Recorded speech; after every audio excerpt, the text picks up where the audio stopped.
Hello, everyone. So happy to be here with you all once again.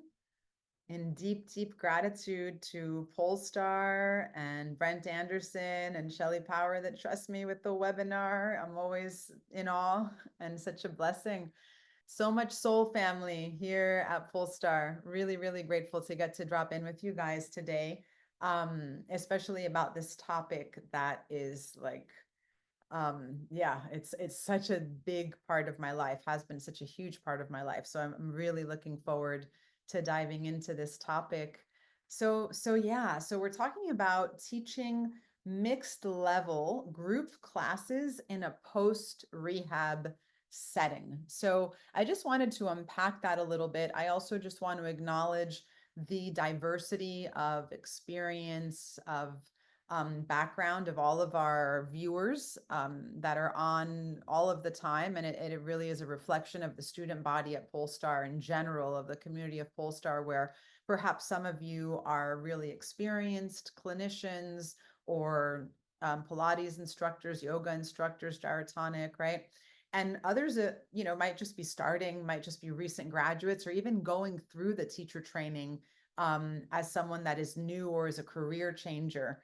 And Pilates changed your life and you decided to take the deep dive into the comprehensive teacher training, or mat or reformer, depending on what country you're joining us from. So I just wanted to clarify or just even unpack a little bit the title and the topic of today's webinar. And so when we're talking about a post rehab setting, it's really the space of the instructor, right? So the idea is that individuals came in for some type of physical therapy. Maybe they're recovering from an injury. Maybe there's chronic pain. They haven't literally been prescribed physical therapy, but they are living with lower back pain, hip, something, neck pain, headaches, really anything. But basically, the idea is that it's the group of individuals that are dealing with stuff, yeah, whether it's chronic or again, they've just been cleared by their healthcare practitioner to join a group class setting. And then we get these folks in a group class, right? And then really reflecting on the environment when we're in a group class where there's a variety of abilities, right? Where perhaps we've got individuals that have osteoporosis or flexion, loaded flexion contraindications, but there are also individuals potentially with stenosis or spondylolisthesis, and they have extension contraindications. So you're teaching a group class to an audience that you've got individuals that can't extend or flex, right? Their spine, maybe there's replacement joints, etc.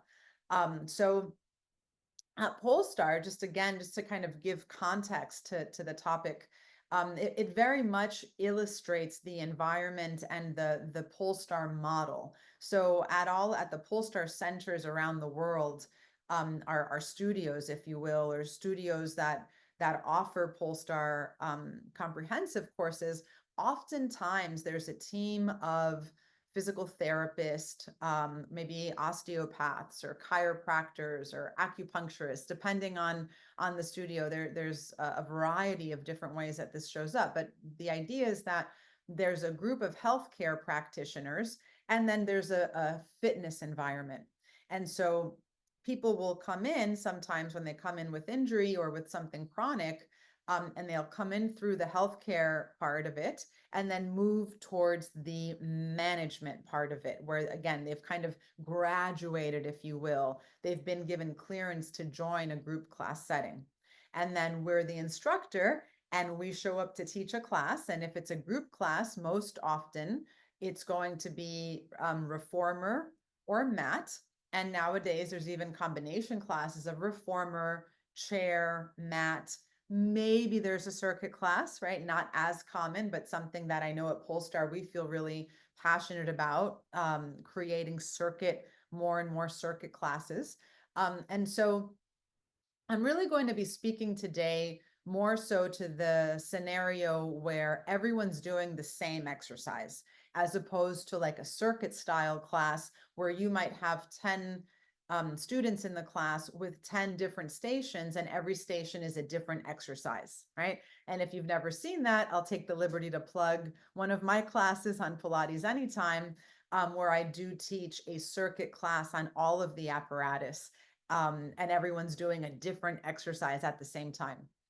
And so, first of all, in that scenario and in all scenarios, it's very important to have a sense of what have people done before, right? So if they were cleared from physical therapy, was Pilates part of their physical therapy regimen? Was yoga? Was there any mat work? Like, what did that look like?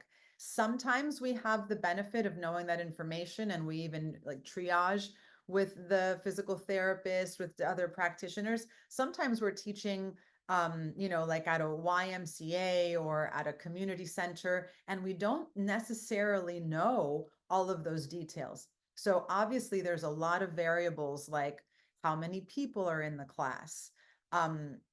Is the class advertised for, what is the class advertised for? So you would clearly need to have that information to create the reference for what kind of experience you're going to be creating. But some really important key things, and we talk about this all of the time, is it's so important that we are observing, that we're first of all, that we get to the class early, that we have a chance to greet every individual, that we're really just being observant, looking at body language, how are individuals walking into the class, that we're taking it in before the class begins, so that we can see, did someone struggle when they went to sit down on the reformer or sit down on the floor? Well, that's going to inform a lot of what you're going to be able to do or not do, or how you're going to go about doing it. So just kind of the first thing is, as the teacher, being very present and very observant of how are they showing up, how are they walking, are they losing their balance when they're taking off their shoes? These kind of things can cue us in to how abled people are or not, and where we're going to know, oh, okay, I have someone that's a high risk for falling. That's, I'm probably not going to be teaching something that's challenging balance in a dangerous way, but I'm going to make sure to teach something that challenges their balance in a way that supports their progress, in a way that I'm keeping them safe, right? And I'm going to address the need for improved balance without putting them at risk of fall, right? At risk of falling. So really important to be observant, look around. Again, don't wait till the class begins. The class begins the minute you show up, right? You show up early to get into your center and to set your intention. So what is the intention for the class that day? What is your intention for that day, right? Get yourself centered first, because these style of classes require, again, a great level of presence. I don't learn this in a book. No one's going to give me a recipe of how and what to do. I really need to pay attention and be present in the moment, right? So that's the first thing. And then, you want to establish priorities with individuals. And so something that, again, is really high priority for us as teachers is to give the individuals, give the class enough information so that they can make choices for themselves. So this really is going to that space beyond, are they doing it right? Are they doing it wrong? There's so many ways to move.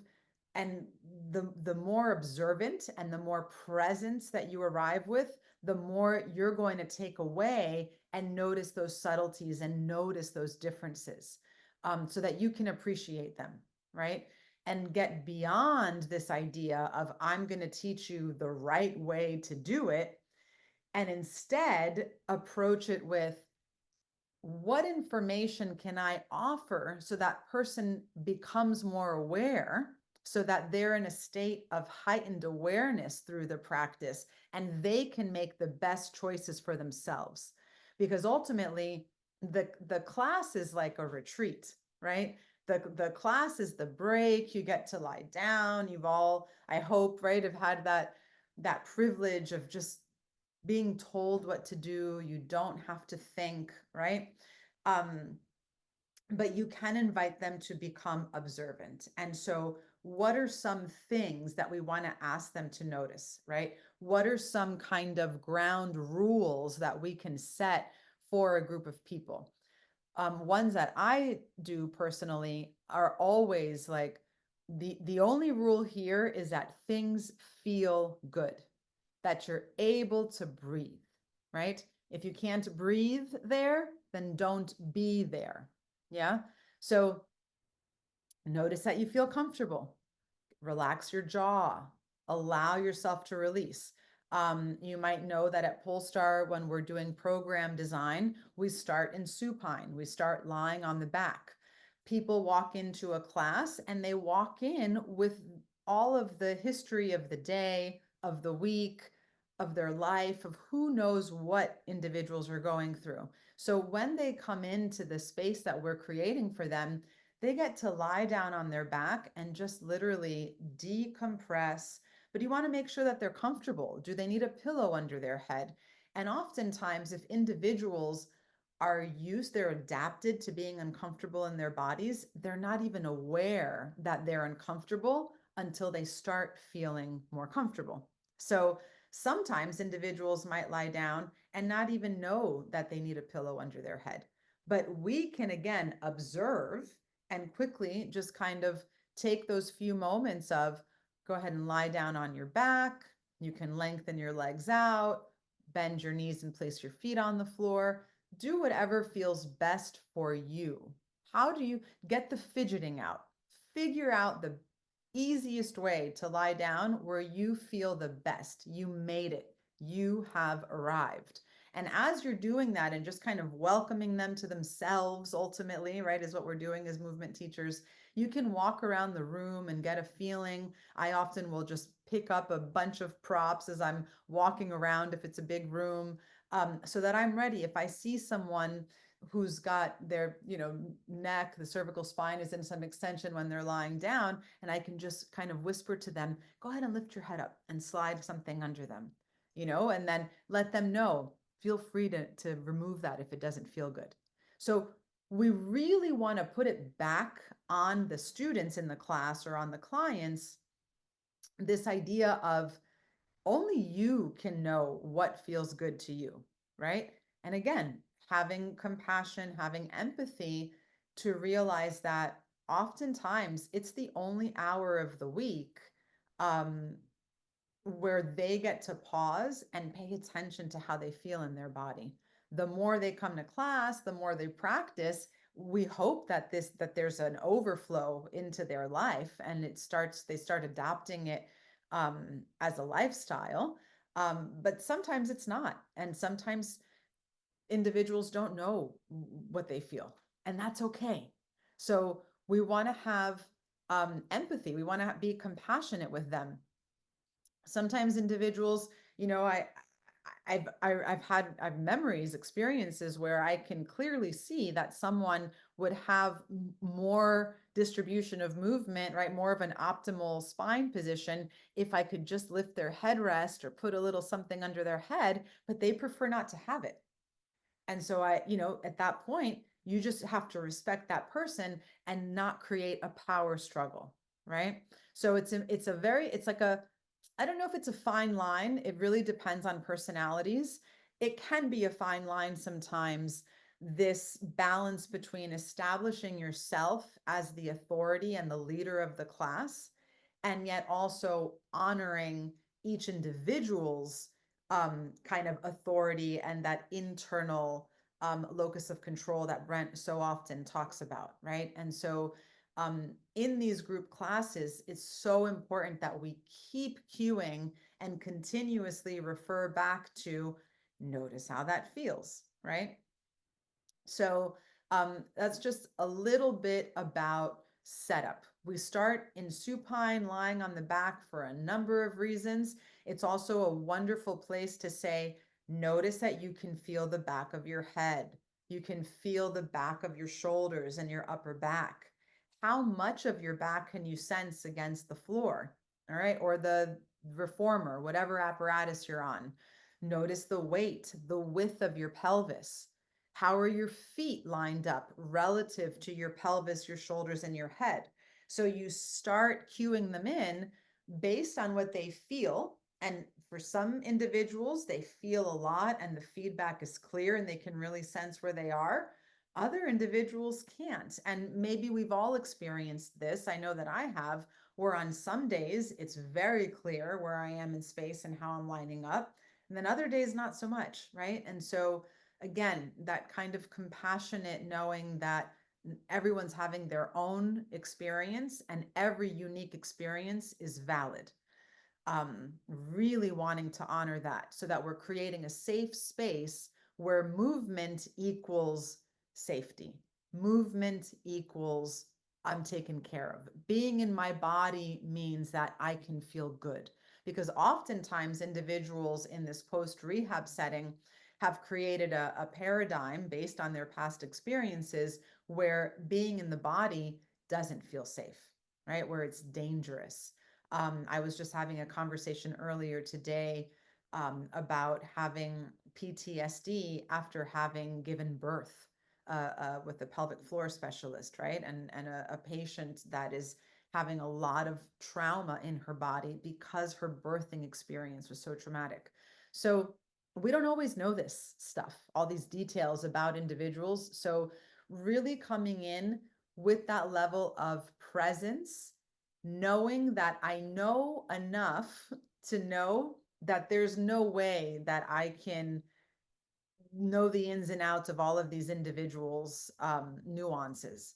But when I can appreciate that it is so nuanced, I can really stick to what's most important. What's most important is that people feel good in their body, that they can breathe easily, that they feel supported, that they feel successful, that they're having a successful movement experience that exceeds their expectations. Wow, I never knew this could feel so good. I never knew I could feel so good, right? And so it's important that the language that we use when we're cueing is positive language, is encouraging language without being condescending, without, sometimes we fake it till we feel it, right? I know the saying is fake it till you make it. I prefer fake it till you feel it because I'm very interested in my emotional feeling compass, right? Like an emotional GPS, a sensation-based guidance system that comes from the inside out. So we set them up in supine. We take advantage of the fact that they can feel the floor against them. And if you're offering cues like, notice that the back of your head is lining up with the space between your shoulders, maybe the tip of your nose, your chin, your breastbone, your navel center, your pubic bone, then go out to your hips. You can ask them to tactile cue themselves. Squeeze your earlobes. Now pinch your shoulders, right? Now put your arms down. Notice that there's increased awareness about where your ears are. How are they lining up over your shoulders? What do you sense? It's okay if you don't sense anything. It's okay if this feels really bizarre and abstract. The more we do it, the more you'll get used to it and you'll develop a relationship with your body and where you are in space. So it's really important to know that sometimes we'll cue sensory things and we'll ask individuals to do something or notice something, and it doesn't make any sense for them. When I'm teaching a group class with a huge variety of abilities and backgrounds, it's really important that I offer that preemptively to say, it's okay if you're not noticing it. It's okay if this doesn't make sense. You keep coming back to it, and every day is different. Every day is a new opportunity, right? So that we're being encouraging, we're acknowledging that maybe it doesn't resonate with them. Maybe it does, right? Maybe you've offered some of this information and you can see that someone is still kind of off center, off kilter. Go ahead and lift your head up. Look at your pelvis. Does it does it look like your nose is lining up with your breastbone and your navel center? What do you need to do? Like fidget around a little bit so that you get into this kind of optimal stacked up position.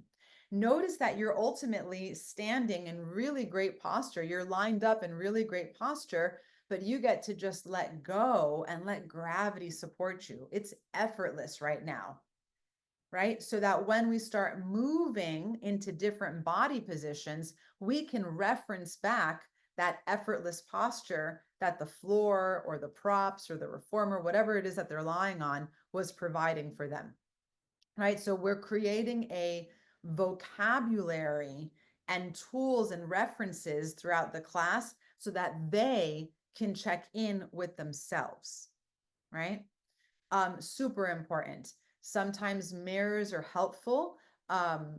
We've got mixed feelings about that. I personally didn't ever have any mirrors that were fixed in my studio. That's not true. I did have one studio where I rented it and it already had mirrors up for a certain part. I'm not a big fan of that as a constant feedback. I think it's helpful for a moment, but then it's like close your eyes, because again, what I'm really interested in is how do we develop the sense of self-awareness from the inside out, right? We use the feedback loops, call it a mirror, a foam roller, a reformer, a trapeze table. All of these are feedback systems that ultimately become super powerful when we can find ourselves when we're just kind of standing in the middle of space, when nothing is supporting us, when nothing is holding us. That ultimately is the goal.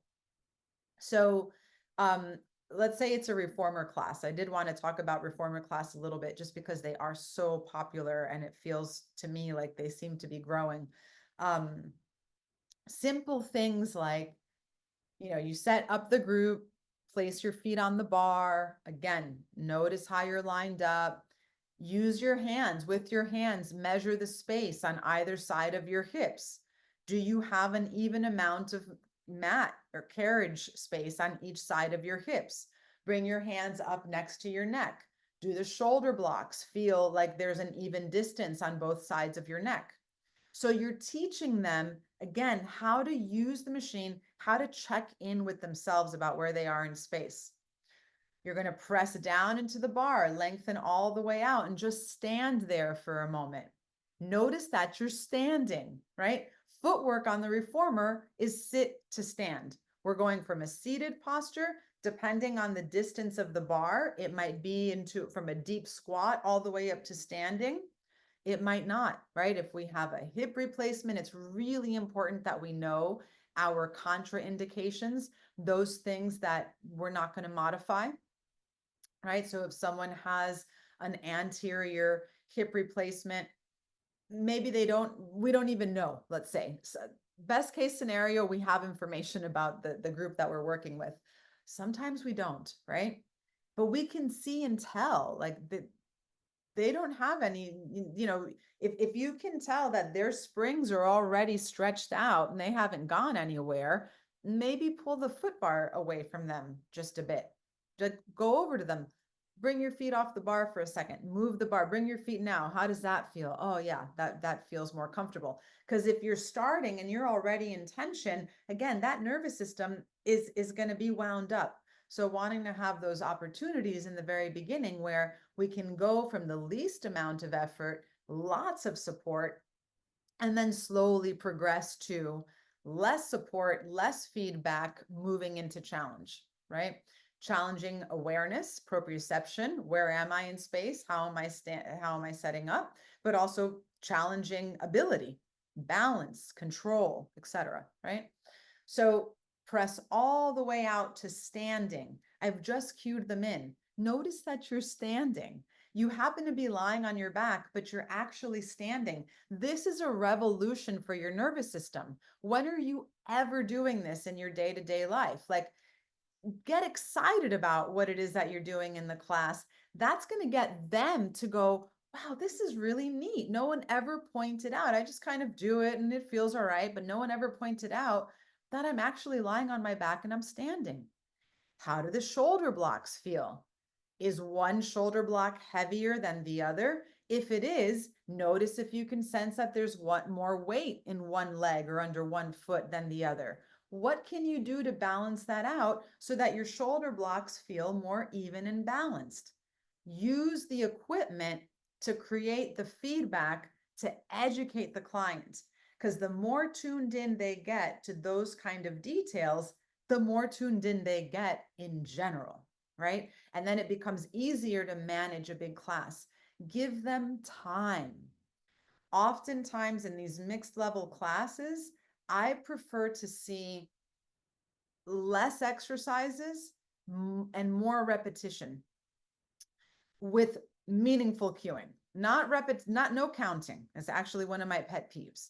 Counting repetitions does not cue anyone into anything meaningful. So, and also just silence. Notice if you feel even and balanced. Is the weight bearing even on your shoulder blocks? Give them a chance to notice, right? Because if I say, is it even on your shoulders? Well, if it's not, go straight to your feet. And it's like, wait, what about my feet? What, like, right? So have some moments of silence, offer them something to, you cue their mind. And this is what it means to cue the nervous system, cue the awareness, and then give them space and time to observe. If you notice this, then do that. If you notice this, then do that. And what I'm doing is I continuously put it back on them. They've got to pay attention. They've got to notice what they're doing. And then I have to give them the bits of like, well, what do I do if I notice that, right? So feet in straps. We all love feet in straps. In this mixed level group class, it is very important that individuals have the appropriate amount of load so that they feel supported, right? So go ahead and put your feet up in the straps. Just take a moment to breathe and find your sweet spot. What is the sweet spot, right? I hear that all the time. It's a great thing to say. You need to define it. You need to say something along the lines of, the sweet spot is that angle where you don't feel a lot of effort to be in that body position, right? Give them a few seconds. If you're noticing that the front of your legs are working a whole lot, or if you're feeling your lower pelvic area or your lower back is starting to work a lot, then maybe you need to change the angle. Maybe, and what I would often do, because I would teach very large reformer classes for a post-rehab mixed population, put your feet into the short loop. So rather than have them take the straps off, have to change a spring, that's going to slow everyone else down in the room, right? Just go into the short strap. If you've got that double strap, right? Where you've got the long strap and the short strap right inside of it. So they can just quickly bring their knees in, put their feet in the shorter strap. Oh yeah, that feels more supportive, right? The spring just got stretched out a little bit further. It's going to provide a little more load. All right, now bring your hands onto your abdomen. Bring your hands onto your pelvis. So again, what's your intention as a teacher for bringing feet in straps? Because sometimes you can choose to focus on breath and finding the angle where they can control the abdominal wall with the breath. So notice your following exhale, begin to press the backs of your thighs towards the floor, right? The legs start to lower and then bring them back up. Let's keep going up and down. Notice the activity along the front of your abdomen. Do you feel a little bread loaf popping up? What do you sense? What do you notice?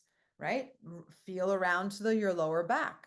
Do you feel any move there and any movement there? If you do, On the next one, don't take your feet down so low. If I know that I've got individuals that have like lumbar stenosis or lumbar extension is a contraindication or a potential red flag for someone in the group, then when I'm teaching it to the whole group, I'll probably stand by that person or persons and just kind of with my hand create a barrier so that they can't go too low. And or I'll just start the whole group where we're going to explore coming up and only go 2 inches down. How does that feel? Does this, are you able to exhale? Every time you repeat it, let's go down just a little bit lower, right? So that I'm gradually moving them into ranges. And I'm giving them time and space to focus in on what the important things are, rather than, all right, put your feet up in the straps, lengthen them out, go ahead and press down and come back up. And that's fine. Again, if I'm in a post-rehab setting, though, I need to have a higher level of care of giving information, especially if I've got people that just came in. How do I make it interesting when it is a mixed level? If I have individuals that have been doing this for a long time, and then I've got the new person that just came in, how do I speak to both of these populations? Where that's where I need to give them things to observe that feel interesting for them, right? Hands on the abdomen, hands on the hips. Feel the back of your thighs. Notice how your pelvis is resting on the mat. Let's go into circles. The circle is only as big as your ability to keep your pelvis heavy on the mat. If you notice that it's moving, notice your breath. Try exhaling through that part of the range of the movement, right? The exhale may improve the control around the spine when they get into that range that may be creating a disturbance around the spine, right? So giving them these kind of nuggets that it's very easy to get so caught up with the choreography that we forget that the choreography is only as meaningful as their understanding of where they are in space. And then a tool that I really love for a couple of reasons is when they're done with an exercise, like let's say they've been on their supine and they've done about 20 minutes of a few exercises in that body position. Depending on if it's a reformer or an apparatus class, it's easier, depending on how you're designing your flow, but have them either lie flat on the floor if they're on the mat, come up to standing and walk around, notice how you feel. And then oftentimes it's like, wow, I feel so different now. But if we're just rushing from one exercise to the other, they don't get to have those moments of going, wow, it felt like we barely did anything, but yet I feel so different. And then you go, isn't that cool? Isn't it amazing how much how impactful this can be when we actually pause to observe it, when we pause to notice it. So I do believe that more times than not, less is more. Less speed, less choreography, more internal guidance. If I've got someone, where again, I know what their contraindications are, I'm going to cue things in a way, and oftentimes again, hopefully it's an environment where they know enough about themselves. So if there is any concern about bone density, hopefully that's a signal for the individuals in the class that have osteopenia or osteoporosis, like, oh, this cue is for me. If there's any concern about any kind of back bending, oh, this cue is for me, right? So we give that to them as we're setting up the movement. And so At first, it can feel very daunting and overwhelming, and it's okay. It's part of the practice. Like we've all been there. No, you don't become masterful at anything without going through the discomfort and the overwhelm. So just keep going, right? Don't be discouraged if that happens.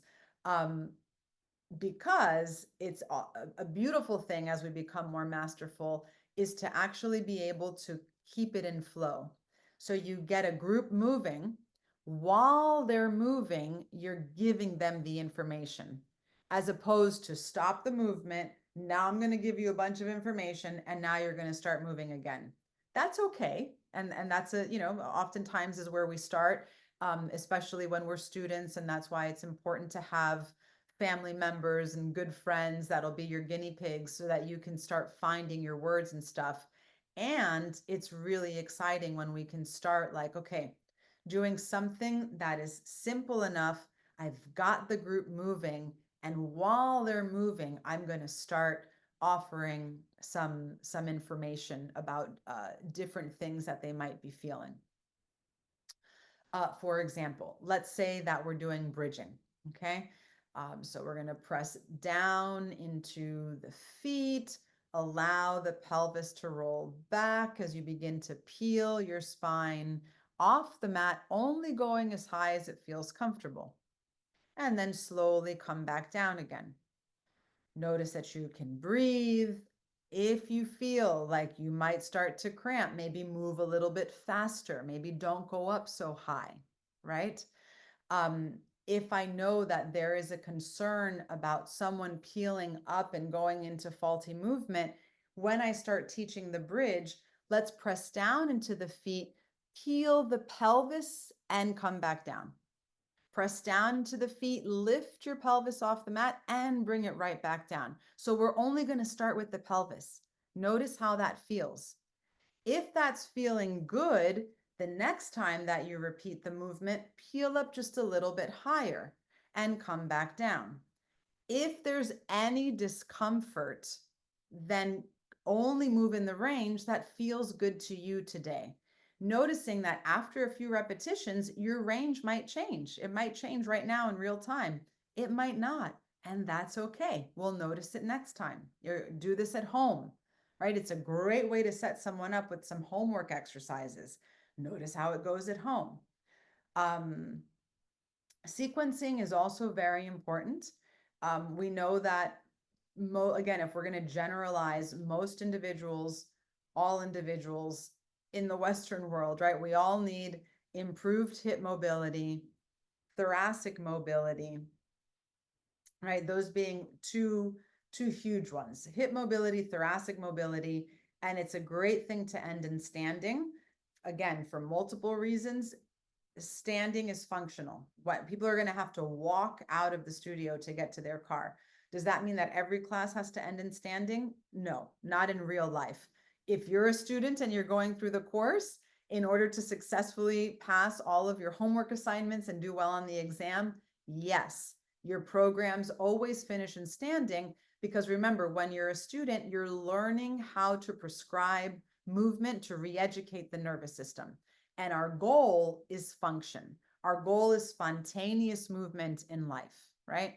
When we're out in the world and there's this huge variety of styles and approaches to classes, you're going to see all kinds of things. So just understand, again, ask yourself when and why. What are the different contexts that might exist where you might want to end with a guided meditation? Maybe they're going to go to sleep. It's 9 o'clock at night and the class ends at 9, and you want to finish with them in a comfortable position lying on their back where you're going to do some, calming breathing or something like that to get them ready for the end of the day, right? If it's early in the morning and they're just starting the day, then maybe you're going to finish in standing, maybe doing 100 in a standing position to get them pumped to get out to their car, right? So, or walk through the city if they're not driving, right? They're taking the train, whatever the situation might be. Again, when we're working with these group classes, it's very important that we are setting them up so that they know, like, if there's any concern about, if your lower back tends to hurt, we're going to do swan. We're going to do some back bending. If you know that your lower back tends to bother you when you do that, go ahead and grab a pillow, grab a rolled up towel. Sometimes I knew I had one person with that, but I've got 12 people in the room. Guess what? That day, we're all going to explore starting an extension movement from a body position that's biased into flexion. Everyone's going to get the bolster on the long box on the reformer for swan. Right? I'm just going to like turn it into a thing that everyone can explore because it's different, and that makes it interesting for the whole group, even though I know that I'm doing it because I really don't want that one person to get flared up as a result of the class, right? And that's totally valid. You can explore with all of that. And always explore in your own body, right? Do what's obviously what is appropriate for you. But if you're curious and you're going, I've never really felt that. What is that? How do I do that? Or what would that be like? Do it in your own body. Observe what it feels like in your own body, because that's where you're going to find your cueing. So, okay, this is great. Yeah, I begin with a foundation movement and add levels of complexity, but no one wants to be left behind. And then it becomes inappropriate for some, but I can't say don't do this. So, okay. So I think, just to kind of unpack that a little bit, you're starting the exercise in a way where it's safe for everyone, right? So let's just say short box is coming to mind, right? So we can sit tall, right? We roll the pelvis back over the femoral heads, and we're going to start in an elongated spine because we're not going into loaded flexion, we're not going into extension, we're doing something in a quote unquote neutral range. So exhaling, staying really long. Again, I'm also thinking about like osteoporosis contraindications, but it also is very important for extension contraindications, because what happens if you hinge back too far? You start to bias into lumbar extension, right? Or cervical extension. So super important to cue the breath, to cue and notice what you feel. And then, thinking about, do we need to progress the exercise, or are there ways to create a challenge that is going to be interesting for everyone? So maybe we add a ball and we start playing catch in a certain exercise, right? Maybe we make it a little more interactive, and if people, if it's possible, the way that the room is set up, can they play catch with each other? Can they throw a ball to each other? So for every two people, there's one ball going around. Maybe the ball's going around the whole room while everyone is doing an exercise and breathing, and they have to catch the ball. So we really need to be creative when we're working with this group. And again, it's important that we're educating the individuals during the class, but then also before the class or after the class. And there's always that thing about personalities. And a really good approach is to be curious. Like, hey, I noticed that X, Y, and Z, or I've never seen you here before. How did you find out about this class? Who sent you here? What had you been doing before? So it's a really powerful tool to ask people questions about themselves, get them talking about themselves, and then you'll start to get information about their background and about things that they might be dealing with. And it's an opportunity to educate, to share some information. And remember, educate, if we look at the etymology or the root of the word, it means to build up. Like educate and edifice come from the same root. It means to build someone up, right? So it's not this approach of, well, you really shouldn't be doing that, right? And it's okay, right? We've all been there. We've all said that. We've been told, people have made comments to us like that. can we find different ways so that the person can arrive to that conclusion on their own, because we're giving them enough information so that they can arrive there on their own, rather than, again, this kind of top down, I'm going to tell you what's right and what's wrong. Because it's just going to be a much more enriching conversation for both of you, right? Where they feel safe to also ask questions, right? I've done quite a few prenatal for a group without them realizing, oh, that one client is anonymously pregnant. Exactly, exactly. Where you can just, and I've done that a lot too. When I know that maybe someone got recently diagnosed with something, oftentimes it's osteoporosis. They don't really want to be called out. They don't want anyone to know or make a big deal about it. Doing things with your head down, with keeping a lot of elongation, because really when we're in this group, and again, these are, I was reflecting on this topic and I'm just like, wow, these are the classes that the majority of classes I think I've taught at this point in my life, where we really are moving in a neutral zone. So we're not going way out into big ranges of movement. We're staying within that like 30-40% of what we have available. And when we do that, it really increases the demand for control a lot of times. Right? Can we move in a smaller range? Can we do this a little bit different today?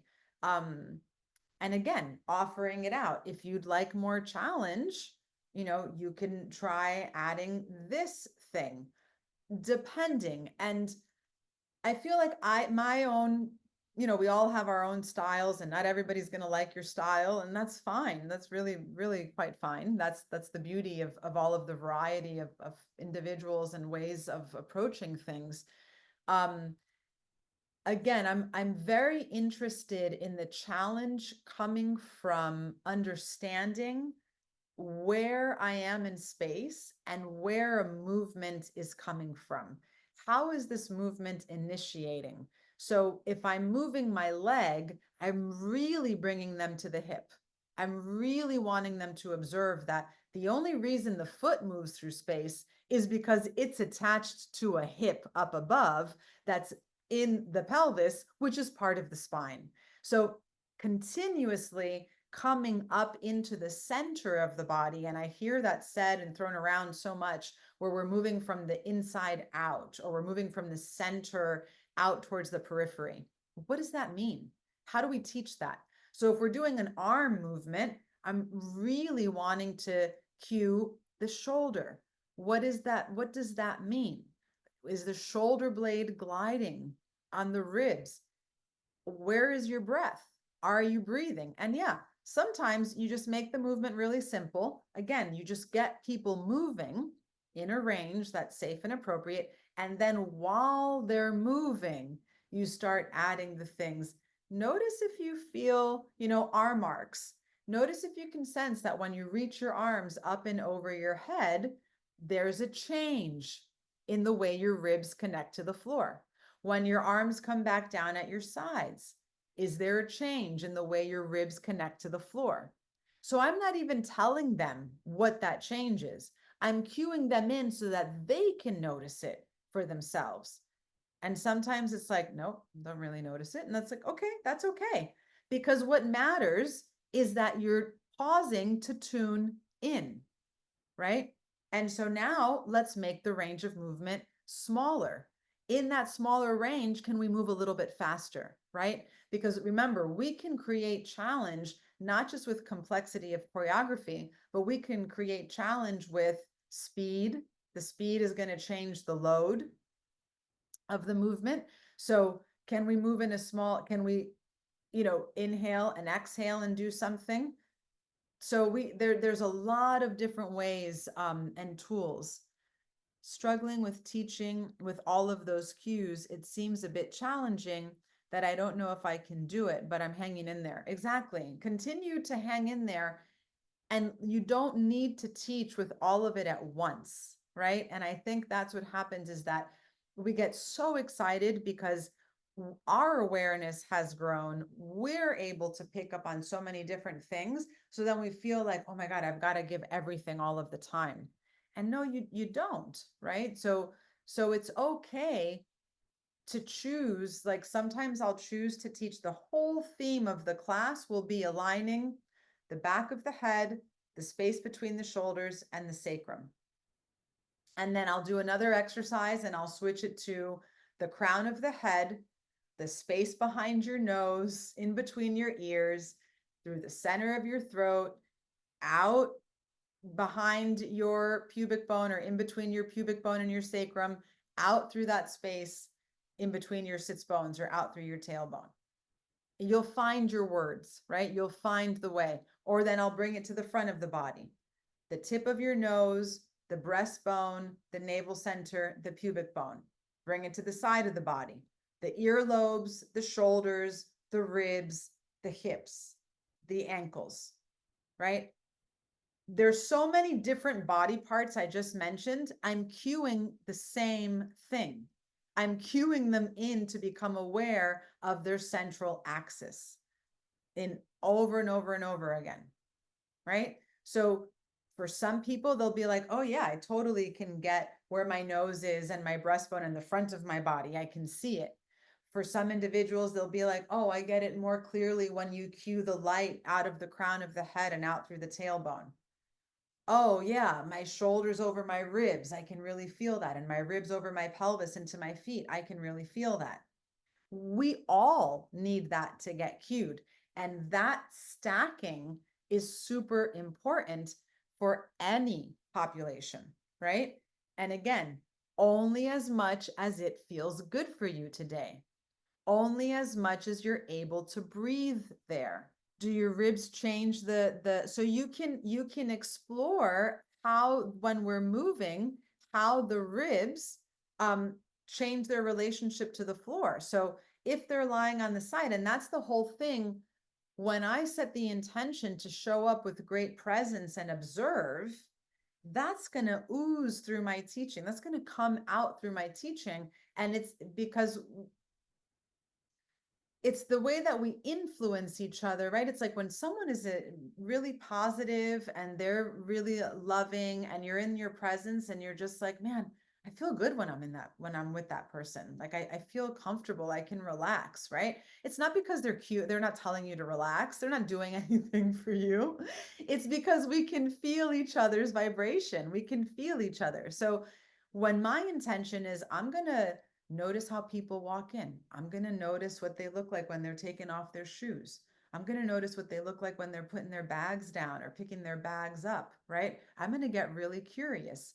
When I start cueing, I'm going to ask them to get really curious. So the first thing is, what do you notice is touching the mat? Whether you're lying on your side, on your back, on the front of your body, when you're sitting on the floor, notice, is there any movement when you sit up? Do you find that you can move around a little bit, or do you feel stuck in that body position? If you feel stuck there, that's your body asking for more space. So how can you maybe move your feet a little further away from your pelvis? And while I'm saying all this, I'm observing. And if I see someone needs to sit on a block or on a moon box or something, I'm just going to walk over to them and give it to them. They don't know to ask for it, right? Even if they do, they might feel embarrassed. They might feel tired. That right? They come to us for a reason. So again, one of my big things is like we're teachers to be in service. It's so important that we remember that when we show up, we're there to share an experience. We're there to guide their awareness. We're not there to teach them the difference between right and wrong. Only they know based on what they feel, except for osteoporosis, which doesn't, right? And maybe that's the one that the big one that's very common that doesn't have, a sensation. But if you've got chronic pain, if you know what it's like, let's find the ways to make people feel uplifted, to feel lighter, to feel like we really are bringing the world, right? Alignment in mind, body, spirit. Um, And so we do this so much by the environment that we create, right? Remember that quote that says, people will remember you not by the things that you said to them. They will remember the way you made them feel.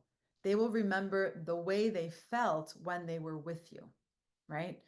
So it's such an amazing topic. I just feel like saying, go ahead and roll out your mat and let's just move. Let's just experience it. But I want to make sure, I want to see if there are any more questions in here. Different instructors and your style of teaching is very different. Yes, I have been there. They're not used to doing things more slowly, really noticing things about their body during the movement, etc. Yeah, there's definite, yeah. And so again, it's, yes, it has happened to me a lot. And the question totally makes sense. First of all, it's okay for it to be awkward. And so we need to get comfortable first with that kind of awkwardness. And we can even pre-frame it like saying, this might be really different. Let's be weird today. Let's go ahead and just embrace the fact that this might feel a little weird and different. Keeping it safe always, right? Knowing your contraindications, knowing your audience, keeping it safe. How can you do things like, for example, if you do side lying and you lift your leg up slow, like let's pretend we're moving through quicksand. Let's pretend we're in slow motion. It's a lot heavier. Like doing things slowly, especially with the long, heavy lever of your leg, can be a lot more challenging. A technique that I would use too is having them make sound. So when we were going to do something with the 100, instead of pulsing the breath, having them inhale, exhale, ah, inhale, exhale, ah. Did that make a difference? Bring your head down. Maybe you're having everyone keep their head down. It's quite a challenge to have your legs extended out with your head down. Is it appropriate? Do the knees have to be bent, right? So finding the way that is appropriate and safe, but just acknowledge that we're going to get a little weird and we're going to get a little bit different. So you're not pretending to be like anyone, or you're not trying to fulfill any expectation outside of, my intention is that we have fun today and that we feel really good in our bodies. And it might get a little weird and it might be a little bit different. And if anyone has questions, I'm happy to hang out for a few minutes after class. Make yourself approachable. Make yourself normal, right? So again, you're establishing yourself as the leader of the class, but you're also opening it up so that, yeah, let's have conversations about this. There's so many different ways to approach the same thing.